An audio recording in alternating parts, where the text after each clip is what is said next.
જય માતાજી દોસ્તો, હર હર મહાદેવ હર. તો દોસ્તો આપણે જેમ કે તમે વિડીયામાં જોતા જશો 12 જ્યોતિર્લિંગ 4 ધામની યાત્રા આપણી ચાલુ છે. પણ એક થોડા દુઃખના સમાચાર પણ છે, કારણ કે હું 2-3 દિવસથી દોસ્તો જીવ કહેતા મન થોડું ઉદાસ છે. એનું કારણ એ છે દોસ્તો કે મારા 4 દિવસના વિડીયો મોબાઈલમાંથી ડિલીટ થઈ ગયા છે. આટલી મહેનતથી મેં બનાવ્યા હતા ને, જેમ કે આપણે આગલા વિડીયોમાં જે તમને કીધું હતું અંજની પર્વત, હનુમાનજી જન્મભૂમિ, તે બધું જે નાના વિડીયો હતા તે બધા એમાંથી નીકળી ગયા. પછી તેથી અમે ભીમાશંકર મહાદેવના દર્શન કરવા ગયા હતા. તે પણ એકલું પહાડ ઉપર છે મંદિર. તો ખૂબ એટલું આમ મજા આવી એવી હતી ને, વિડીયો હતી. અને ભોળાનાથની જગ્યા પણ ભીમાશંકર બહુ ખૂબસૂરત જગ્યા હતી. પહાડ ઉપર નકરા વાદળ છાયું ને એવું એક મજાનું વાંજરા બહુ મસ્તીનું હતું. પણ દોસ્તો હવે તમને શું કહું, 3 દિવસથી સરખું જમવાનું પણ ભાવતું નથી, કારણ કે એટલી મહેનત કરેલા 3 થી 4 દિવસના વિડીયો મારા આખા મોબાઈલમાંથી ડિલીટ જ થઈ ગયા છે. બહુ મહેનત કરી પણ પાછા આવ્યા જ નથી. લગભગ એનો એક ફોટો પણ વધ્યો નથી. વિડીયોની તો શું વાત કરું. ભીમાશંકરથી આપણે પાછા નાસિક આવ્યા હતા ને પુણે ગયા હતા. ત્યાં પણ આપણે રાત રોકાણ હતા આપણા મિત્રને ત્યાં. તો તે પણ બધું ડિલીટ થઈ ગયું છે. અને પછી અમે જેમ કે આપણે ત્રંબકેશ્વર મહાદેવથી જેમ નીકળ્યા પાછા, જે તમને આપણે પહાડ દેખાડ્યા હતા એ અંદર પહાડમાં થઈને જ તેમે નીકળ્યા હતા. એવા રસ્તા હતા, ઇગતપુરીના રસ્તા, એક નંબર. આમ તમને એમ જ થાય બસ જો કરી. પણ હવે મોબાઈલમાં શું થયું ને કાંઈ ખબર જ ન પડી. મારા 3 થી 4 દિવસના બધા વિડીયો દોસ્તો ડિલીટ થઈ ગયા છે. તો તમને એક ભીમાશંકર દર્શન કરવા ગયા હતા તેનો વિડીયો નહીં મળે. 30 કોશિશ કરશું, જો કાંઈના ફોટા વગેરે મળશે તો તમને કોઈ બીજા વિડીયોમાં દેખાડશું. તો દોસ્તો વિડીયો સારા લાગે તો લાઈક શેર સપોર્ટ કરતા રહેજો. અને હવે જાજી વાતો નહીં કરી. થોડી 2-4 દિવસથી કંઈ ગમતું નહોતું, કારણ કે વિડીયો મારા બધા ડિલીટ થઈ ગયા. તો જે થયું એ હવે પાછું નવેસરથી આપણી યાત્રા જે વિડીયો જ્યાંના છે ત્યાંથી આપણે સ્ટાર્ટ કરવી છે. જો કે મહારાષ્ટ્રથી સીધા હવે કર્ણાટકના વિડીયો આવશે. ત્યાંથી પછી રામેશ્વરમ, ઊટી છે, કોઈમ્બતુર, ઝારખંડ, જેટલા જે કંઈ વિડીયો છે હજી તો બહુ બાકી જ છે. બધું હજી તો આવવાનું. તો જે કાંઈ છે દોસ્તો ચાલો કરશું વિડીયોની શરૂઆત. જય માતાજી, હર હર મહાદેવ. જય માતાજી દોસ્તો, કેમ છો? મજામાં? તો આપણે નાઇટમાં પહોંચી ગયા હતા કર્ણાટક. 5 આગળ પહોંચ્યું. અને યાર રાતે વરસાદ હતો, અત્યારમાં પણ જેવો તેવો વરસાદ છે. અને કાલે ઠંડી બહુ વધી ગઈ હતી. તો ચાલો તમને આને બહારના વ્યૂ બતાવ્યો, કારણ કે રાતે પહોંચ્યા હતા તો કાંઈ સરખું જોયું નહોતું. તો હાઈવેનો કાંઠો છે એ કંઈ ગીરું ગા जो खूबसूरत वेव दोस्तों, वादल छायु वातावरण. तो आप देख सकते काफ़ी अच्छे लुकिंग हाईवे. ये आ रहा है बम्बई, ये जा रहा है बेंगलुरु. तो चलो दोस्तों थोड़ी चा पानी बनाई नाखी, पीन पीछे माताजीનું નામ લઈને નીકળો. દોસ્તો રસોડાનો સામાન રેડી, બધે ચા મરસના ડબલા. પછી આને 3 મિનિટમાં બ્રેકફાસ્ટ એટલે સવારનો નાસ્તો છે. ગરમ પાણી કરીને એમાં નાખી દેવાનું, ખાઈ લેવાનું. બાકી આ દૂધ પાવડર, ચા મરસના ડબલા, ગેસ ગરમ પાણી ગરમ થઈ ગયું છે. પછી એમાં નાસ્તો નાખી દેવાનો. પાણી ફૂલ ઉકળી જાય એટલે આમાં લઈ લેવાનું છે. પછી આમાં નાખી, પાણી ઉકળી ગયું છે ફૂલ, આ થઈ ગયો છે, આમાં નાખી દીધું છે. 2 પડીકા 2 જણાને ખાઈ લે. चम्मच से हिलाना, चल डाल, फटाफट हिला गलेटे बन जाएंगे. देखिए दोस्तों नाश्ता हो गया रेडी. ये हो गया उपमा, बहुत अच्छी खुशबू आ रही है. चाय भी बन गई है और अब दोनों खाना स्टार्ट करते. તમે પણ આવી જાઓ જમવામાં. ચાલો દોસ્તો થઈ ગયા રેડી, નાસ્તો થઈ ગયો, ચા પાણી, ઉપમા બધાને જમી લીધું છે. બેગ બધા જો બધા વેખેલા હતા, બધું પેકિંગ થઈ ગયા છે ઠેલા. તો ચાલો હવે નીકળશું. નીચે ગાડીઓ રેડી. અને આ ભાષામાં લખેલું છે કે આપણને સમજાતું નથી. તો મારો ખ્યાલ છે કે લગભગ વૈષ્ણવી લગભગ વૈષ્ણવી હોટલ લખેલું છે. જો આ ભાષામાં કન્નડ ભાષામાં છે વૈષ્ણવી હોટલ લોજ. ગાડીઓ થઈ ગઈ જુઓ, માટી જોવો તમે લાલ, ગાડીઓના કલર બદલી ગયો, લાલ થઈ ગઈ, લાલ ગાડીઓ તો લાલ લાલ છોડ. આ હોટલમાં રોકાણા હતા.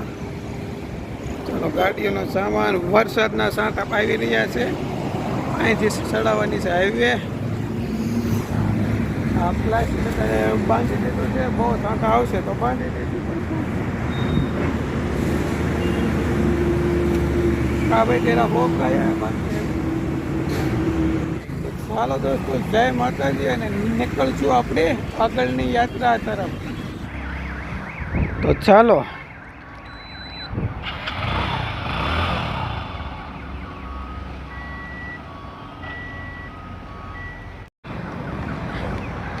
બધું બગડેલું છે, ગારો ગારો છે નકો.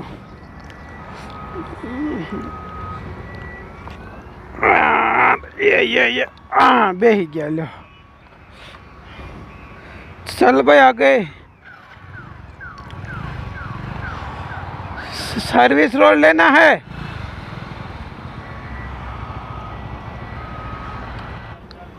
चल अब सर्विस रोड पे लो ना अभी.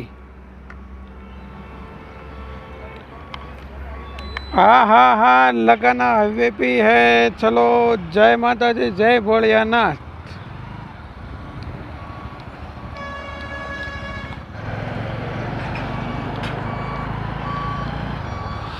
बेंगलुरु, बेलगाम, धरवाड़, ऐसा कुछ એવું કાંક લખેલું હતું. બહુ આપણને કાંઈ સમજણમાં આવે નહીં.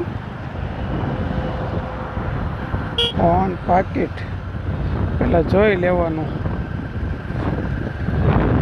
અહીંથી મૈસૂર છે 500 કિલોમીટર ઉપર છે, 500 ને 600 ની અંદર પાકું યાદ નથી, પણ 500 થી 600 ની અંદરનો ગાળો છે. હવે જોવી છે આપણે. આજ તો નહીં જ પહોંચાય, મૈસૂર પહોંચશું કાલે.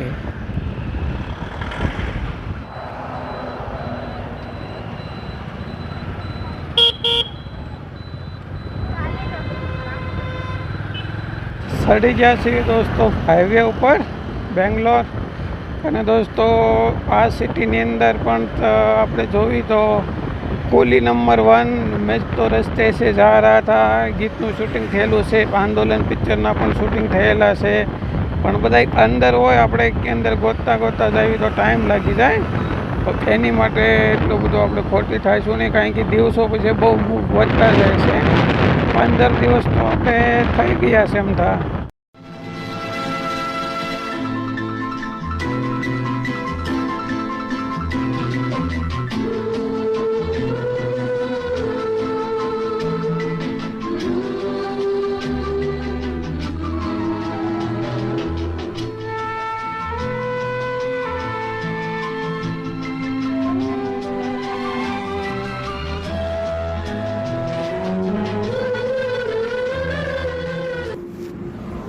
તો દોસ્તો આપણને આંદોલન પિક્ચર શૂટિંગ જે થયું હતું એ અહીંથી આપણને એ મેલ જે હતો એ સામે જ દેખાય છે.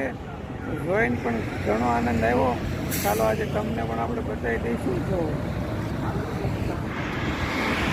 આખો છે દોસ્તો ડુંગર ઉપર બનેલો. તમે પિક્ચરમાં જોઈ શકો છો. આ ગોવિંદા અને સંજય દત્ત બી આની બહાર નીકળતાના સીન છે. આની પાસે ઉભા વાત કરતા હોય છે. બાકી તારા હતા ગીત, એનું શૂટિંગ પણ અહીંયા થયેલું છે. તમે ગીતમાં જોઈ શકો છો. અહીંથી બતાવી રહ્યો છે. તો દોસ્તો તમે જોઈ શકો છો આપણી પાછળ મેલ આ અમિતાભ બચ્ચનનું મર્દ પિક્ચરમાં છે. અને બીજા કેટલાય ફિલ્મની અંદર આના સીન છે, પણ આપણને એટલું બધું અત્યારે યાદ રહ્યું નથી. બાકી આ જો બીજ મેલ છે. અને આગળ એની બસ્તી બનાવી હતી, જે આપણે કહી શકીએ કે અમિતાભ બચ્ચન એમાં રહેતો હોય છે.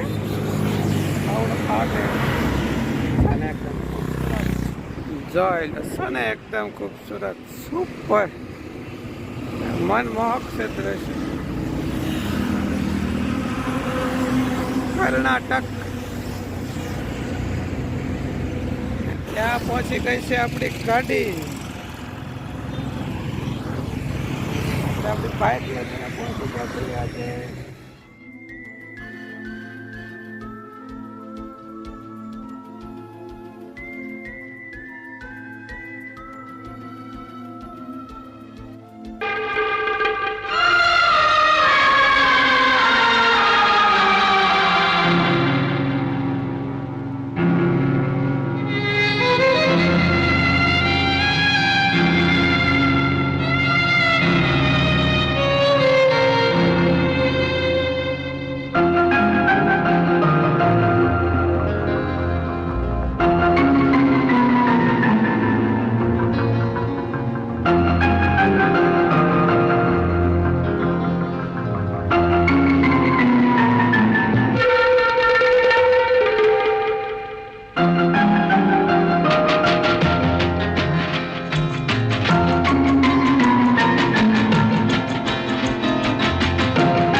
મંદિર બનેલું છે ને, નદી જઈ રહી છે, મંદિર છે, મસ્ત મજાના નાળિયેરીના ઝાડ છે.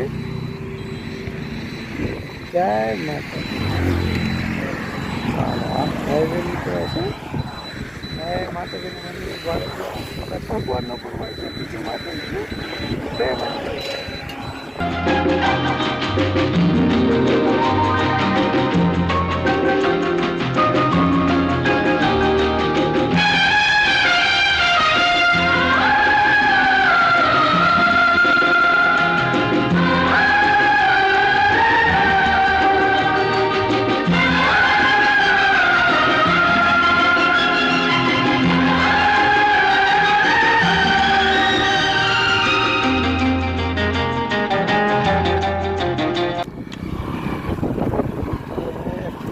થાકો આવ્યો છે, આપણે કંઈ ખાવાનું નથી. સુનિલભાઈ ખાઈ રહ્યા છે, શીખણી માથું છે. અહીંયા પડી છે ગાડી. આવી ગયો છે દોસ્તો રાજસ્થાન. સુનિલભાઈ ખાઈ રહ્યા છે. જોઈએ આપણે ગાડીની મહારાષ્ટ્ર આપણે ઓલી. ચાલો આપણે જોઈએ શું કરે છે. આપણી ગાડી खा भी गया, बहुत भूखा था.